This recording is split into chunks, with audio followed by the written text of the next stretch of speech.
ঘটনায় যদি সিবিআই তদন্ত করবে তাহলে এই রাজ্যে প্রশাসন রেখে কি লাভ? মমতা বন্দ্যোপাধ্যায়কে রেখে কি লাভ? এর পিছনে কোটি কোটি টাকা খরচা করে কি লাভ? উচ্চ প্রাথমিকে আগামী 4 সপ্তাহের মধ্যে মেরিট লিস্ট প্রকাশ করতে হবে এবং তার পরবর্তী 4 সপ্তাহের মধ্যে কাউন্সিলিং করাতে হবে।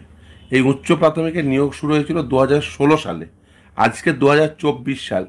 ইন দ্য মিনওয়াইল একবার মেরিট লিস্ট সেটা বাতিল হয়েছিল মহামান্য বিচারপতি মৌসুমী ভট্টাচার্যের নির্দেশে, তারপরে আবার একইভাবে ভুল করে স্কুল সার্ভিস কমিশন।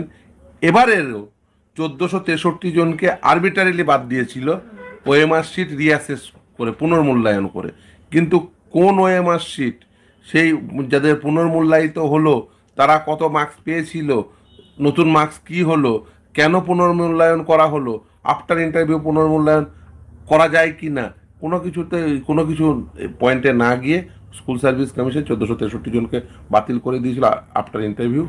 আজকে মহামান্য বিচারপতি তপব্রত চক্রবর্তী এবং মহামান্য বিচারপতি এই 1463 জনকে যেটা স্কুল সার্ভিস কমিশন বাদ দিয়েছিল তাদেরকে আবার পুনরায় মেরিট লিস্টের স্থান দিয়ে তাদেরকে নিয়ে নতুন করে কাউন্সিলিং করাতে হবে। অর্থাৎ আগামী 8 সপ্তাহের মধ্যে 14,052 জনের চাকরি আগামী 8 সপ্তাহের মধ্যে কমপ্লিট করতে হবে। মহামান্য বিচারপতি তপব্রত চক্রবর্তী এবং বিচারপতি পার্থসারথী চ্যাটার্জি এটাই নির্দেশ। একটা বিচার বা একটা চাকরি পেতে 8 বছর লাগে। সরকার এটাই স্কুল সার্ভিস কমিশন, পশ্চিমবঙ্গ সরকার, এবং এটাই স্কুল সার্ভিস কমিশন। ভাবুন একবার গোটা মেরিট লিস্ট মহামান্য বিচারপতি মৌসুমী ভট্টাচার্যের নির্দেশে বাতিল হয়ে গেছে, তারপরেও আবার ভুল করেছে।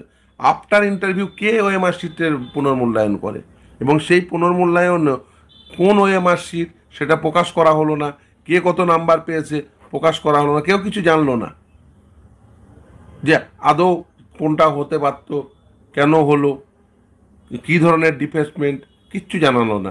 শুধুমাত্র ওএমআর শিট রিঅ্যাসেস করে বলা হলো 1463 জনকে বাতিল। দেখুন, এইটা সব থেকে ভালো বলতে পারবেন যারা এই দায়িত্বে আছেন, স্কুল সার্ভিস কমিশন এবং পশ্চিমবঙ্গ সরকার।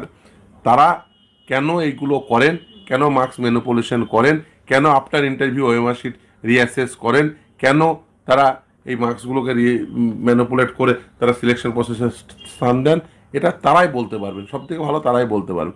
এই যে কেন এরা ত্রুটিযুক্ত মেরিট লিস্ট, ত্রুটিযুক্ত ইন্টারভিউ লিস্ট কেন প্রকাশ করেন, এটা সব থেকে ভালো অ্যান্সার দিতে পারবে স্কুল সার্ভিস কমিশন।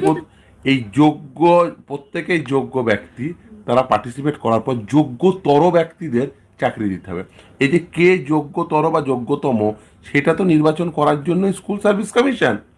তারা তো দেখবেন যে এই সিলেকশনের রুল, এই রুল মোতাবেক এই যোগ্য ব্যক্তিদের মধ্যে যোগ্যতম ব্যক্তি কারা,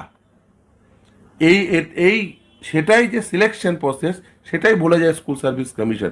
তারা আরবিটারিলি যে যখন পছন্দ হয়, যে যখন পয়সা দেয় তখন তাকে চাকরি দিতে চান, ফলে এই ধরনের ভুল ত্রুটি রয়ে যায়। এর আগেও দেখেছেন নবম দশম একাদশ দ্বাদশ গ্রুপ সি গ্রুপ ডি কী হয়েছে। এর আগের পর্বে এই উচ্চ প্রাথমিকে দেখেছেন গোটা মেরিট লিস্ট বাতিল হয়েছে, আবার এই মেরিট লিস্টে ভুল ত্রুটি রয়ে গেছিল, আবার হাইকোর্ট ঠিক করতে বললো, সময় দিল। এখন দেখা যাক যে ত্রুটিযুক্ত মেরিট লিস্ট আবার প্রকাশ হয় নাকি ত্রুটি মুক্ত মেরিট